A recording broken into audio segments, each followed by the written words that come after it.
오래전에 베스트셀러였던 사랑과 죽음을 바라보며 라는 소설이 있습니다. 한 신앙인의 삶을 감동적으로 그린 내용인데 내용을 보면은 피부암으로 곧 죽음이 임박했던 21살 여대생의 이야기입니다. 마지막 기도를 이렇게 하고 있습니다. 하나님, 제게 병원 밖에서 살 수 있는 사흘만 주십시오. 그 사흘을 주신다면 내가 이렇게 시간을 보내겠습니다. 그러면서 첫째 날은 시골 가서 할아버지 안마해 드리고 엄마와 맛있는 음식을 만들어 가족과 함께 먹겠습니다. 둘째 날에는 사랑하는 애인과 행복한 시간을 보내겠습니다. 그리고 셋째 날, 마지막 날은 나무 그늘에 누워 지난 날을 명상하며 노래 부르다가 이렇게 기도하면서 끝내겠습니다. 하나님, 건강한 날 사흘을 주셔서 정말 감사합니다. 그런데 이 주인공은 사흘을 못 보고 죽었습니다. 이 이야기에 주는 메시지가 무엇이겠습니까? 우리가 살아가는 이 하루하루의 삶이 얼마나 소중하고 중요한가를 말씀하고 있습니다. 여러분, 우리는 글쎄 우리가 사흘 안에 하나님께서 부르실 수도 있겠지만은 그렇게 급박하게 부르시겠습니까? 어쨌든 간에 우리는 살아가는 날이 사흘이 아니라 더 많은 시간을 위해 살아가게 될 겁니다. 이럴 때 우리는 어떻게 그 시간을 사용할 것인가? 여러분, 우리는 건강하게 지금 살아가고 있습니다. 사흘이 아니라 더 많은 시간을 살아가고 있습니다. 여러분의 삶의 시간을 어떻게 사용하시겠습니까? 오늘 본문을 잘 한번 보십시오. 이런 본문은 전도서에 있습니다. 이 전도서는 1장 1절 시작하는 것이 헛되고 사람 혀 아래서 수고하는 모든 수고가 다 헛되다 이렇게 시작합니다. 그러다가 전도서 마지막 12장 마지막 부분에 가면 이 일의 결국을 다 들었으니 여호와를 경외하라 그렇게 나옵니다. 시작은 헛되다고 시작했지만은 전도서의 끝마침은 여호와를 경외하는 것이 헛되지 않다 그렇게 말씀합니다. 근데 우리가 살아가는 세상이 주님을 떠나면 다 헛된 겁니다. 공헌도 하고 업적도 쌓고 별의별 거 다 하지만은 주님을 떠나 있다면 그건 다 헛것이라는 겁니다. 왜? 하나님께서 인정하지 않습니다. 아무리 사람들은 위대하다고 정말 대단하다고 부러워하고 입을 모아도 하나님께서 인정하지 않는다면 그건 헛된 것인 줄로 믿습니다. 네. 믿음 안에 사는 것은 하나님이 인정하시지만은 믿음 떠나고 예수 떠나는 것은 하나님이 인정하지 않습니다. 그러면 헛되다는 겁니다. 그러므로 우리는 헛된 세상에서 헛되지 않게 살아가는 것은 여호와 하나님을 경외하는 겁니다. 오늘 본문의 말씀은 바로 이 전도서 저자가 솔로몬인데 이 솔로몬이 우리에게 행복한 삶이 무엇인가, 정말 복받은 사람의 삶이 무엇인가 그걸 말씀합니다. 여러분, 솔로몬이요 다 누렸던 사람입니다. 솔로몬이 뭘 못 누렸겠습니까? 부귀영화를 누렸습니다. 성경이 솔로몬을 어떻게 얘기합니까? 전무후무한 지혜자다 그렇게 얘기합니다.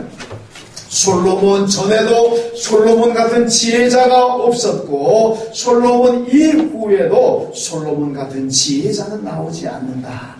그만큼 인류 역사에서 가장 지혜로운 사람이 바로 솔로몬이었다 그런 말씀이죠. 이 솔로몬이 가장 지혜로운 사람이고 온갖 것 다 누려보았던 솔로몬이 결론적으로 오늘 말씀하는 것, 내가 다 누려보았는데 정말로 행복한 것이 뭐냐, 정말로 축복받은 삶이라는 것은 이것이다 그렇게 말씀합니다. 여러분, 정말 축복받은 삶이 무엇이겠습니까? 오늘 먼저 18절 말씀을 같이 읽습니다. 18절 시작. 사람이 하나님께서 그에게 주신 바 그 일평생에 먹고 마시며 해 아래 사는 모든 수고 중에서 을 보는 것이 선하고 아름다움을 내가 보았나니 그것이 그의 몫이로다. 아멘. 여러분, 솔로몬이 얘기하는 거, 오늘 본문이 얘기하는 게 뭡니까?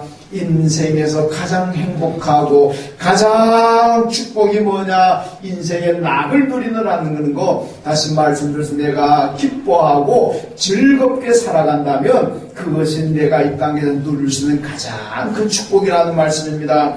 여러분, 기독교는 감사의 종교입니다. 기독교는 기뻐하는 종교입니다. 왜 그렇겠습니까? 세상의 종교는요, 종교학적으로 분류하게 되면 이 자력구원이라는 종교가 있고 타력구원이라는 종교가 있습니다. 자력구원이라는 것은 자기 힘으로 구원받는 걸 얘기합니다. 자기가 도를 닦고 자기가 고행하고 자기가 수도해서 자신의 힘으로 구원받는 것, 이게 자력구원 종교입니다. 그런데 기독교는요, 타력구원입니다. 기독교는 내 힘으로 내가 노력하고 내가 수고하고 내가 고행해가지고 구원받는 것이 아니라, 내 기독교인의 구원은 하나님의 은혜고 하나님의 축복인 줄로 믿습니다. 예수 그리스도의 십자가 보혈로 우리가 구원받은 줄로 믿습니다. 우리의 구원, 내가 구원받고 천국 가는 데에는 내 공로 아무것도 없습니다. 모두가 하나님의 은혜고 예수 그리스도의 십자가 보혈입니다. 그렇기 때문에 우리는 늘 감사해야 되는 거죠. 늘 기뻐해야 된다는 얘기입니다. 왜? 내 공로 아무것도 없는데 하나님의 은혜로 구원받았고 예수 그리스도가 나를 대신해 십자가의 죽으심으로 내가 구원받으시니까 그 은혜가, 그 축복이 얼마나 크겠습니까? 그래서 우리는 늘 기뻐하고 늘 감사하는 삶을 살아야 될 줄로 믿습니다. 여러분, 그러므로 성도들은요, 항상 예배 드릴 때도 기쁘고 즐겁게 드려야 됩니다. 교회 봉사할 때도 기쁘고 즐거워야 됩니다. 그냥 불평하고 원망하고 얼굴에 인상수, 얼굴에 내천자 그리고 그러지 말란 얘기입니다. 우리는 언제나 예배도 봉사도 성도의 교제도 기쁨과 즐거움으로 해야 된다는 것을 말씀합니다. 여러분, 제가 좋아하는 말이 있습니다. 그게 뭐냐면요, 행복해서 웃는 것이 아니라 웃으면 행복하다. 좋은 말 아닙니까? 좋은 말 같으면 적으십시오. 행복해서 웃는 게 아니라 웃으면 행복하다. 요걸로 조금 단어 바꿔보면요, 좋은 일이 있어서 기쁜 것이 아니라 기뻐하면 좋은 일이 생기는 줄로 믿습니다. 예. 여러분, 우리가요, 행복해서 웃으려 그러면은 평생 동안 몇 번이나 웃겠습니까? 좋은 일이 있어가지고 웃으려 그러면 평생 동안 몇 번이나 웃겠습니까? 그런데 웃으면 행복도 오고 웃으면 기쁨도 많이 웃으면 복도 많이 오게 될 줄로 믿습니다. 그래서 늘 웃어야 됩니다. 여러분, 얼굴에 기쁨이 있으면은요, 여러분, 내가 행복합니다. 내가 건강합니다. 여러분, 내가 즐겁고 기뻐 보세요. 내 육신이 건강합니다. 내 마음이 건강합니다. 영적으로도 건강하게 됩니다. 여러분의 얼굴에 기쁨이 있고 즐거움이 있으면요, 교회가 행복합니다. 교회 분위기가 얼마나 좋아지겠습니까? 여러분 모두가 얼굴에 기쁨과 즐거움이 있으면요, 여러분들 만나는 교인들이 행복합니다. 늘 불평하고 우울하고 슬픔 가득한 얼굴 가지고 있으면 그를 보는 사람들도 얼마나 힘들고 분위기가 얼마나 우울해지겠습니까? 그런데 우리 얼굴에 기쁨이 있으면 여러분, 나도 건강하지만 온 교인들이 행복할 수가 있다는 말씀입니다. 여러분, 교회 앞에 아주머니가 언젠가 저한테 그래요. 목사님, 예안교회 무슨 좋은 일이 있습니까? 왜 그러는데? 그랬더니 예안교회 교인들이 보니까요, 맨날 얼굴에 웃음이 가득합니다. 뭔 좋은 일이 있나 보지요? 예, 좋은 일 많습니다. 한번 나와보세요. 얼마나 좋은지. 여러분, 성도들의 얼굴이 전도지라 그럽니다. 여러분이 예배드리고 나가면서 얼굴에 기쁨 가득한 행복한 얼굴 가지고 나가게 되면 여러분들 보니 주위 지나가는 사람들이 뭐라 그러겠습니까? 이야, 예안교회는 좋은 교회인가 보다. 은혜로운 교회인가 보다. 교인들 저렇게 기뻐하는 걸 보니까 참 좋은 교회인가 보다. 나도 저기 한번 나가볼까. 그런 마음 드는 겁니다. 그런데 여러분, 예배들을 나가는데 얼굴 쓰고 나가면은 여러분 얼굴 보는 지나가는 사람들이 뭐라 그러겠습니까? 아이고, 이 예안교회는 도대체 어떤 교회길래 예배 드리고 나온 사람 얼굴이 저렇게 우중충하나? 저렇게 어둡나? 저렇게 근심거리가 가득하나? 그러면 이 교회 오고 싶은 마음이 여러분 생기겠습니까? 안 생깁니다. 올라 그러다가도 돌아갑니다. 그래서 누가 그런 얘기를 가끔 합니다. 목사님들도 그런 얘기합니다. 어디 이사 가가지고 교회 정할 때 그 교회 가서 교인들의 얼굴을 한번 보아라. 그 교회 교인들의 얼굴에 기쁨이 있으면 그 교회를 가고, 만약에 갔는데 교인들 얼굴에 기쁨이 없다. 그 교회 다시 한번 생각해봐라. 그렇게도 조언합니다. 왜? 교인들의 얼굴이 그만큼 중요하다는 얘기입니다. 교인들, 저와 여러분의 얼굴은 전도지인 줄로 믿습니다. 돈 들여가지고 아무리 비싸게 디자인해가지고 전도지 만들어도 교인들의 얼굴에 기쁨이 없다면 무슨 의미가 있고 무슨 효과가 나겠습니까? 전도지 비싸게 안 만들어도 여러분 교인들의 얼굴에 기쁨이 있다면 그거는 최고의 전도도 잘 될 줄로 믿습니다. 여러분, 제가 목회할 때마다요, 힘들고 힘들 때가 되면은 신학교 들어가서 처음에 신학교 들어갈 때 제가 많이 생각을 하고 힘을 얻고 위로를 얻습니다. 여러분, 처음에 신학교 들어갔을 때요, 제가 얼마나 기뻤는지 아십니까? 얼마나 감사했는지 모릅니다. 신학교 들어가서 처음에 새벽 기도를 하는데 새벽마다 기도하게 되면요, 그렇게 눈물이 많이 나오는지 새벽마다 주룩주룩 눈물 흘립니다. 제가 원래 눈물 많은 사람은 아닌데 왜 그런지 아십니까? 저는요, 어릴 때 초등학교 들어가기 전부터 제 장래 희망이 목사였습니다. 고등학교 졸업할 때까지 목사라는 이 꿈이 한 번도 변하지 않았습니다. 그런데 고등학교 졸업하고 재수하다가 결핵 걸려가지고 나니까요, 하나님이 얼마나 싫은지. 내가 이렇게 평생 목사 그때 평생은 아니지만은 하여튼 학장실에 목사 되겠다는 꿈만 가지고 내가 지금까지 달려왔는데 왜 내가 이렇게 결핵이 걸려야 되느냐. 그래서 제가 신학 안 하겠다고 목사 되는 꿈 그때 포기해버렸습니다. 그리고 교회 다니는 안 나갔습니다. 그런데요, 그런데도 불구하고 하나님께서 저를 다시 불러주셔가지고 신학하게 만들었으니까 여러분 제가 얼마나 감사하겠습니까? 그래서 그거 생각하니까 그냥 눈물이 납니다. 제가 신학을요, 입학을 3월달에 입학하는데 너무 신학교 빨리 가고 싶어가 일주일 전에 보따리 싸가지고 올라갔습니다. 제가 시골 살다가 서울에 보따리 싸고 올라왔습니다. 우리 장신대가 저기 천호대교 건너기는 워클 옆에 있습니다.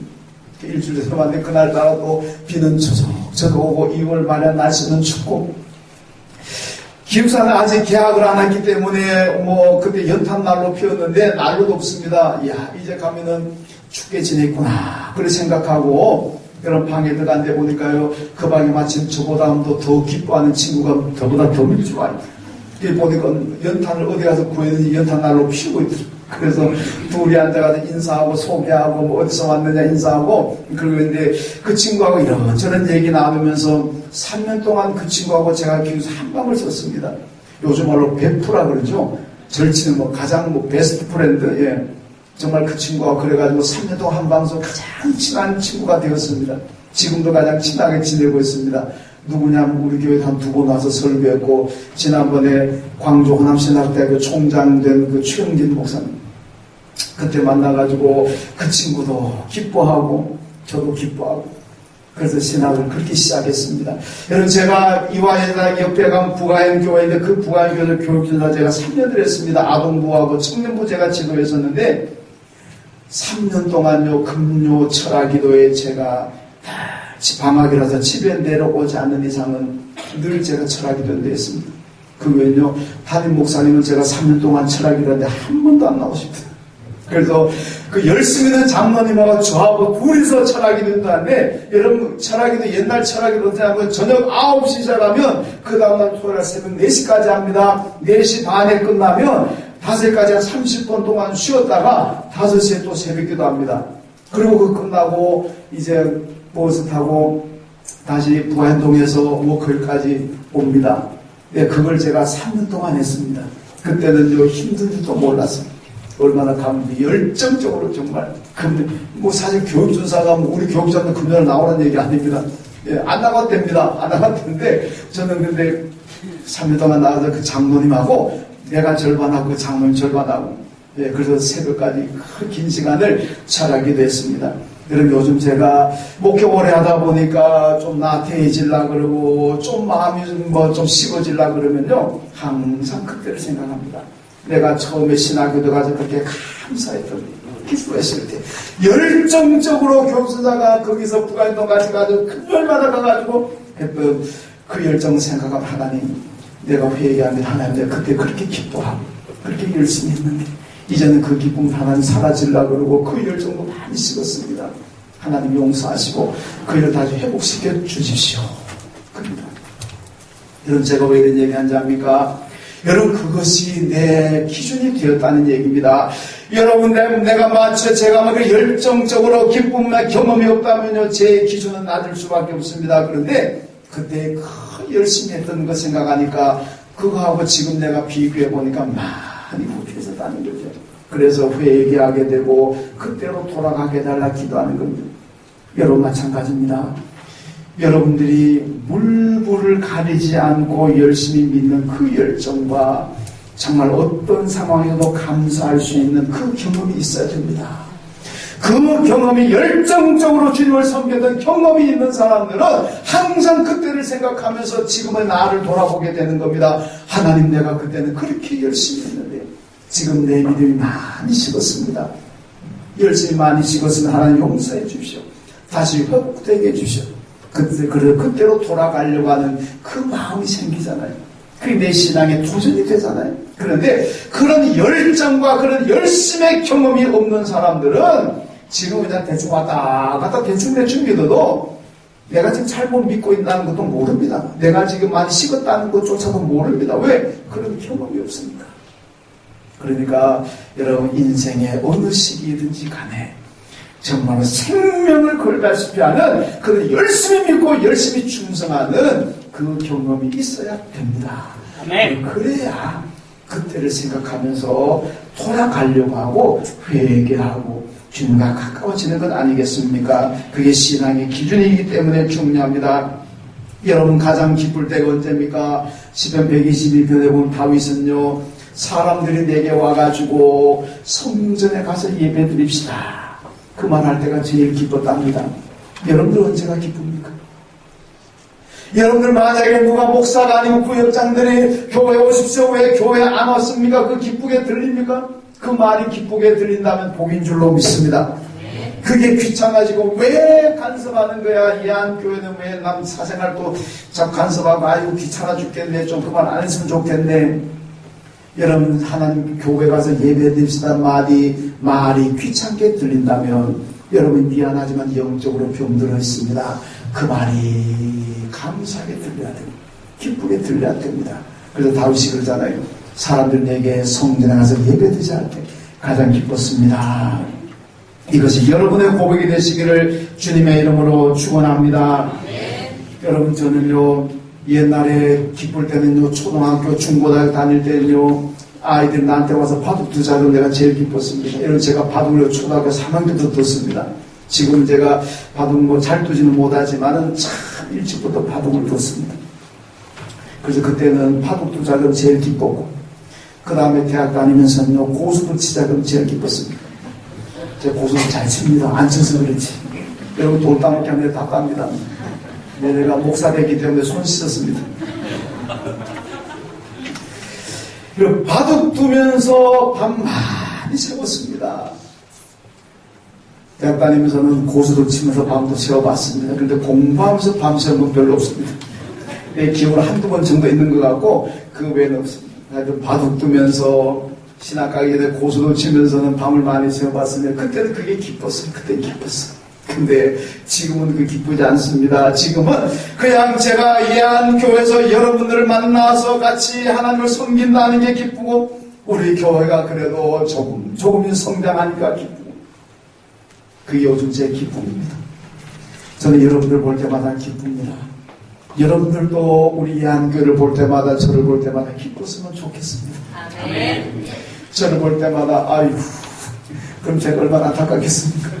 이렇게 저를 볼 때, 이한교를 볼 때, 이한교 교리들을 만날 때마다 제가 기쁘듯이 여러분들도 기뻤으면 참 좋겠다, 그런 생각을 가지고 있습니다. 여러분, 시편 1편 말씀에 보면은요, 즐겁게 기쁘게 신앙생활하면 시냇가의 나무처럼 번성한다고 말씀하고 있습니다. 여러분의 삶이 어떻게 번성합니까? 즐겁게 예수 믿고 즐겁게 봉사하며.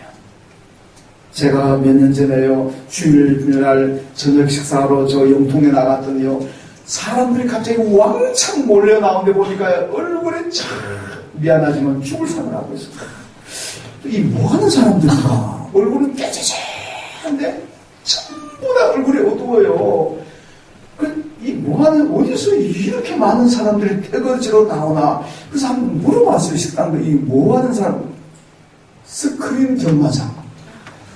옆동에 있잖아요. 스크린 경마장 뭐 있더라 보니까. 그거 이제 마치고 나오는 사람들이야. 야, 하나같이 얼굴이 어둡고 내가 저 짓을 왜 하나? 그거 한다고 무슨 기쁨이 있겠습니까? 여러분, 하나님 잘 섬기고 예수 잘 믿으면 내게 기쁨이고 얼굴에 기쁨이 있을 줄로 믿습니다. 그게 바로 우리의 삶이 시대가 나무처럼 번성하게 될 줄로 믿습니다. 여러분, 순교 역사를 보게 되면요, 로마의 백부장이 기독교인들을 예수 믿는 사람 잡아다가 불 속에 던져넣던 백부장이요, 한순간에 자기가 옷을 로마 군복을 벗어버리고 자기가 불구덩으로 들어갔다는 순교 이야기가 나와 있습니다. 왜 그랬겠습니까? 자기는 지금 예수 믿는 사람을 불구덩이에 집어넣으면은 불구덩이에 들어가는 사람들이 자기를 보고 벼락 맞아라든지 정말 저주하고 증오하든지 뭐 침을 뱉고 죽음에 들어가든지 뭐가 욕을 하고 들어가야 정상일 것 같은데, 이 초대교회 성도의 불구덩이에 들어가면서 자기를 불구덩이에 던져넣는 백부장을 보면서 사랑합니다, 축복합니다, 예수 믿으세요, 감사합니다, 나를 순교자 되게 하시니 감사합니다, 이러고 불구덩이에 들어가더란 얘기입니다. 그러니까 이 백부장이 도대체 이 사람들이 도대체 뭐하는 사람들이야? 이 도대체 뭐하는 사람들인데 자기를 불구덩이에 죽음으로 던져넣는 나한테 사랑합니다, 축복합니다, 감사합니다. 이야, 이해가 안 되는 거죠. 그래서 이분이 당신들이 믿는 예수 나도 믿고 싶습니다. 그러고는 자기가 나도 예수 믿는다 그러고 불구덩이에 자기 스스로 들어가 버렸다는 얘기입니다. 이거는요, 순교에서 나오는 얘기입니다. 여러분, 우리의 얼굴에 기쁨이고 감사가 있으면 어떤 상황에서도 기쁨과 감사가 있으면 그것이 바로 전도가 되고 하나님의 이름을 높이는 복된 삶인 줄로 믿습니다. 인정 아니겠습니까? 늘 기뻐하는 그런 모습으로 살아가시길 주님의 이름으로 축원합니다. 자, 그 다음 19절 말씀 또 읽습니다. 19절 시작. 또한 어떤 사람에게든지 하나님이 재물과 부여를 그에게 주사 능히 누리게 하시며 제 몫을 받아 수고함으로 즐거워하게 하신 것은 하나님의 선물이라. 아멘. 여러분, 재물과 부여와 즐거움은 다 하나님의 선물, 축복이라는 말씀입니다. 여러분, 만사가 하나님의 축복으로 믿는 것이 바로 복 있는 신앙입니다. 그러면 감사하게 되고 겸손하게 됩니다. 잠언 16장 18절에 보니까요, 교만은 패망의 선봉이요 거만한 마음은 넘어짐의 앞잡이라고 말씀합니다. 잠언 18장 12절 말씀에도 사람의 마음의 교만은 멸망의 선봉이요 겸손은 존귀의 길잡이니라고 말씀합니다. 여러분, 내가 누리고 내가 올라오고 내가 가진 것이 전부 다 내 힘으로 되었다, 내가 했다고 생각하게 되면 교만하고 거만합니다. 그러나 다 하나님의 축복이다. 모든 것이 하나님의 축복으로 믿으면 겸손하게 돼요. 그리고 감사하게 되는 겁니다. 자신의 능력으로 알면 교만하지만은 하나님의 축복으로 알면 겸손하고 하나님 은혜에 감사하게 된다는 얘기입니다. 역대상 29장 말씀 보면은요, 다윗 시대에 성전을 건축하기 위해서 건축원금을 드립니다. 그런데 이 백성들이 건축원금을 얼마나 많이 하는지 나중에 다윗이 여러분 그만하세요 됐습니다. 차고 넘칩니다. 그렇게 만류할 정도로 그들이 건축원금을 많이 들었는데 그 드리는 백성들의 고백이 뭔지 압니까? 이거 다 하나님께서 주신 겁니다. 이건 내 거가 아닙니다. 다 하나님께서 주신 것 가운데 내가 얼마를 하나님께 드리는 겁니다. 그러면서 그 많은 것을 드리면서도 기뻐하고 즐거워하고 하나님, 그래서 그날 예루살렘에 그냥 축제였다. 이게 역대상 29장의 말씀입니다. 여러분, 받은 것도 하나님의 축복이고 드리는 것도 하나님의 축복으로 우리 믿어야 됩니다. 어떤 성도들은요, 받는 것만 축복으로 알지 하나님께 드리는 것은 축복으로 생각하지 않는 사람들이 있습니다. 그러니까 받으려고는 그냥 바락 달라도 받으려고 그러지 드리는 것은요 인색합니다. 왜? 받는 것만 축복으로 알고 드리는 것은 축복으로 알지 않기 때문에 그렇습니다. 여러분, 우리가 예배 드린다는 것도 하나님의 축복인 줄로 믿습니다. 하나님의 교회에서 봉사하고 수고하는 것도 하나님의 축복인 줄로 믿습니다. 여러분, 내가 물질 하나님께 드리는 것도 하나님의 축복인 줄로 믿습니다. 여러분 믿음 없으면요 그걸 축복으로 알지 못하면 시간 남아도라도 예배 안 드립니다. 시간 남고 건강해도 봉사 안 합니다. 물질이 남아 돌아가지고 세상에 가가지고 하루빨리 펑펑 써대면서도 하나님 앞에는 드리는 것이 인색합니다. 여러분 드리는 것을 축복으로 알지 못하면 그렇게 인색하게 된다는 얘기입니다. 여러분 바울이 뭐라 그러니까 나의 나된 것은 다 하나님의 은혜라고 말합니다. 여러분 모든 것이 하나님의 축복이라는 얘기입니다. 여러분 바울은요 예수 만나기 전엔 정말 잘 살았습니다. 지식이 있지요, 배경이 있죠, 사회적인 집이 있죠, 모두가 부러워하는 엘리트 코스를 밟았습니다. 그리고 얼마나 그 축복이죠. 누가 보더라도 축복입니다. 그런데 예수 믿고 난 다음에 어땠습니까? 많은 고난 받았습니다. 죽을 위기를 많이 당했습니다. 감옥에 갇힙니다. 돌에 맞아 죽을 기절할 때가 얼마나 많았습니까? 여러분 예수 믿고 난 다음에 바울을 보고 우리는 예수 믿는 우리는 축복받은 사람이라 그러지만은 예수 안 믿는 사람들이 바울을 볼 때 뭐라 그러겠습니까? 예수 믿더니 완전히 저주받은 삶이구나.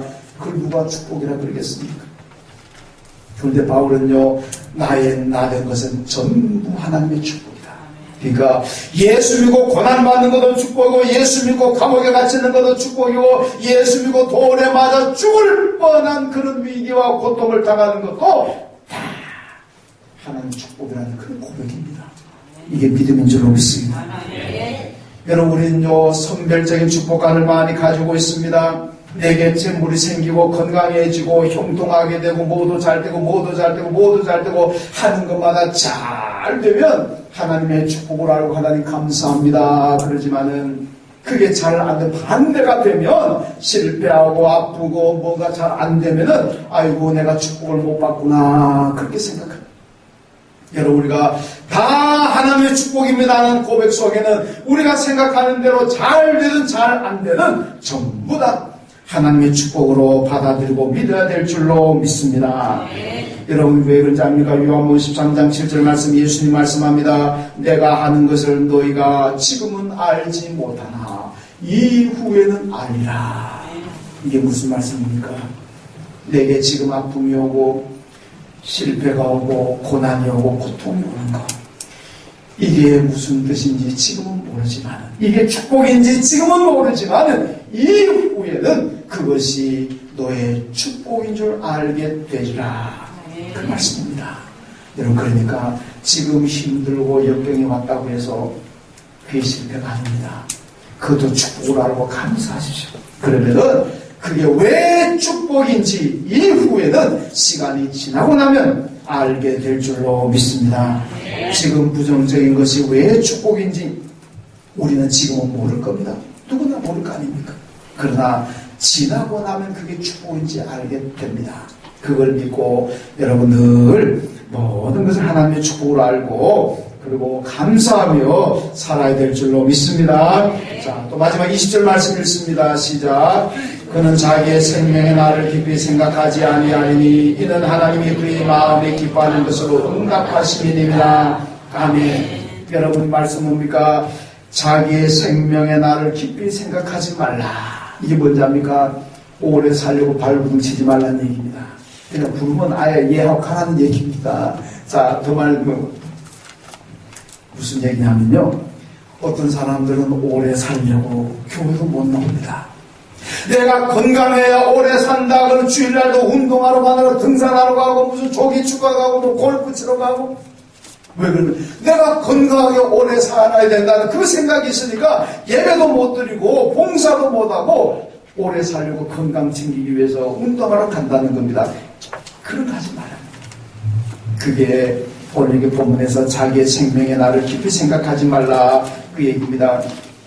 여러분 옛날 진시황이요 불로초를 먹고 오래 살려고 소년 소녀 3,000명을 불로초 구하러 보냈습니다. 신선이라고 하는 노생과 후생을 또 그 다음에 보냈습니다마는 불로초 찾았습니까? 못 찾았습니다. 그런데요 제가 보니까 정말 불로초 먹은 사람은 성경에 있습니다. 누구지 압니까? 아브라함의 아내 사라입니다. 여러분 사라는요 65세 때 애굽에 내려갔는데 애굽의 바로왕이 어이구 당신 너무너무 예쁩니다. 나하고 결혼합시다. 청혼받아 프로포즈 받았어요. 근데 나중에 아브라함의 아내라는 아니까 그 다음에 포기했죠. 그 약과입니다. 그 다음에 그 아래 갔는데 그 아래 아벤멜렉이라는 왕이 아브라함의 사례로 또다시 우와 미인이구나 나하고 결혼합시다 또 프로포즈를 합니다. 이때 사라의 나이가 몇인지 압니까? 90세입니다. 90세. 야, 여러분 보세요. 요즘까지 화장품이 좋은 화장품 얼마나 나옵니까? 뭐 보톡스가 나와가지고 무슨 뭐 살길 어떻게 한다 그러잖아요. 뭐 얼굴 마사지도 많이 하잖아요. 그래도 90세 되면 여러분 미안하지만은 그렇게 반할 정도로 일국의 왕이 반할 정도로 아름다움이 잘 안 나올 것 같은데. 근데 여러분 그 시대 지금부터 4,000년 시대, 4,000년 전에 그때 무슨 화장품이 있습니까? 보톡스가 있습니까? 그때 무슨 오이 마사지가 있습니까? 무슨 마사지가 있겠습니까? 그런데 90세 된 사람을 보고 그 미모에 반해가지고 왕들이 결혼하자고 달라드는 거예요. 제가 보니까 불로초는 사라가 먹지 않았나 그런 생각이 드는데 성경에는 사라가 불로초 먹었다는 얘기가 없습니다. 그냥 제가 한번 지나간 얘기고 제가 볼 땐 중요한 것은 사라가 자기 남편 아브라함이 믿음의 조상이 됐는데 믿음으로 잘 내조했어요. 그러니까 하나님이 축복하셔가지고 젊고 예쁘게 만든 것 같아요. 저는요 남편이 아내가 배우자가 예수를 안 믿 불신자인데도 불구하고 그 상대 배우자가 교회 생활 잘하는 거 보면요 저는 그 배우자를 참 속으로 감사하게 생각합니다. 남편이 안 믿는데 아내가 교회 잘 나오는 건요 남편이 협조해 주니까 그래요. 남편이 외조 안 해주면 도와주지 않으면 그렇게 못합니다. 아내가 예수 안 믿는데 남편이 잘 믿는 분들도 가끔 있습니다. 왜 그런지 압니까? 그 아내가 교회는 안 나오지만은 남편이 믿음 생활하도록 잘 묵인해주고 배려해주니까 그런 거 아닙니까? 만약에 태클 걸고 왜 당신만 주일날이 귀한 시간에 당신만 시간 쓰느냐 나하고도 같이 좀 있어주라 어디 놀러도 좀 가자 그래가지고 다 태클 걸면 갈등이 일어나잖아요. 그럼 어떻게 합니까? 참 좁습니다. 한쪽에 태클 걸면 한쪽이 안 믿는데도 불구하고 한쪽이 잘 믿는다면 그건 분명히 한쪽은 믿지는 않지만 그래도 묵인해주고 때때로 협력해주니까 그러니까 그저 그것도 참 감사할 일 아닙니까? 여러분 아브라함의 아내 사라를 보시고 믿음 생활 잘 협조하십시오. 교인들이든 내 배우자든 가족이든 믿음 생활 잘 하도록 내조하면요 불로초 안 먹어도 보톡스 안 맞아도 우리 얼굴이 팽팽하고 항상 젊은 얼굴 아름다운 얼굴이 될 줄로 믿습니다.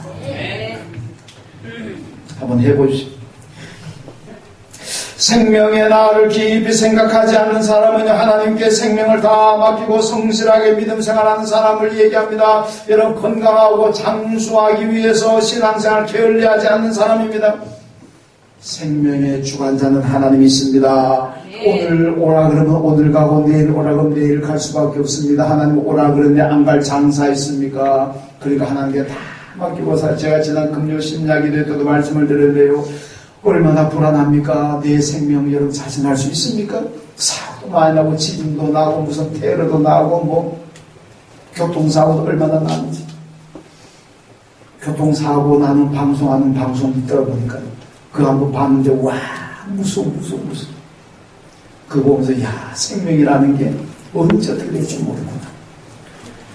하나님께 맡겨야 될 줄로 믿습니다. 그거 하나님께 맡기지 못하고 자기가 자기 생명 관리하려고 그러면요 맨날 불안해서 못해서 지진나면 어떻게 하나. 하나님께 다 맡기면 편안히 잠자고 하나님께 다 맡기면 편안히 살게 될 줄로 믿습니다. 내가 오래 살려고 믿음 생활도 뒤로 미루고 그러지 마시고 하나님께 다 맡기고 믿음 생활 잘하시고 그러면 하나님께서 내 생명 책임져 주시는 줄로 믿습니다. 이런 사람들에게 그의 마음에 기뻐하시는 것으로 응답하신다고 말씀하고 있습니다. 하나님께서 축복을 주시는 게 기쁨입니다. 기쁘면 내 몸도 마음도 삶이 건강하고 행복합니다. 그리고 오래 살게 되지 않겠습니까?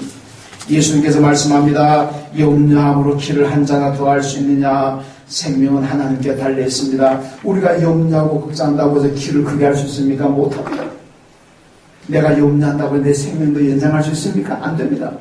하나님께 달려 있습니다. 그러니까 하나님께 다 맡기고 사는 것이 행복하고 평안하다는 말씀입니다. 여러분 모래시계라는 옛날 드라마 있었잖아요. 그 유명한 대사가 뭡니까? 나 떨고 있냐? 뭐 그런 거예요. 유명한 대사 아닙니까? 여러분 나 떨고 있냐? 우리가요 생명을 하나님께 맡기지 않으면 언제나 떨고 사는 거예요. 죽음이라는 그 무서운 무기 때문에 떨고 사는 겁니다. 그런데 하나님께 다 맡기면 떨지 않습니다. 불안하지 않습니다. 오늘 저녁에 부흥하면 되지. 가서 천국 가서 영원 살면 되는 거고, 여기 살아가면 여기 살면 되는 거고, 오라 그래도 감사하고 있으라 그래도 감사하고, 얼마나 세상마다 복장 편하겠습니까? 편합니다. 그러니까 내 생명 내가 주관한다 생각하고, 내가 오래 살아야 된다 생각하고, 그거 때문에 교회 신앙생활도 제대로 하지 못하는 그런 삶 살지 마세요. 하나님께 다 맡기세요. 오늘 본문에는 생명의 나를 깊이 생각하지 말라. 하나님께 맡겨라. 너희가 그렇게 생각한다고 되지 않으니까 하나님께 맡겨라. 그 대신 성경이 뭐라 그럽니까? 예수를 깊이 생각하라. 그러잖아요. 어떻게 하면 하나님이 기뻐하시는 믿음 생활을 할까? 그걸 깊이 생각하십시오. 예수를 깊이 생각하고 내가 어떻게 살아가는 것이 하나님께 기쁨이 될까? 그걸 깊이 생각하고 사십시오. 그러면 하나님께서 내 삶에 복을 주시고, 그것이 내가 건강하고, 그것이 내가 이 땅에 오래 살고 하나님의 축복을 누리게 될 줄로 믿습니다. 하나님 감사합니다.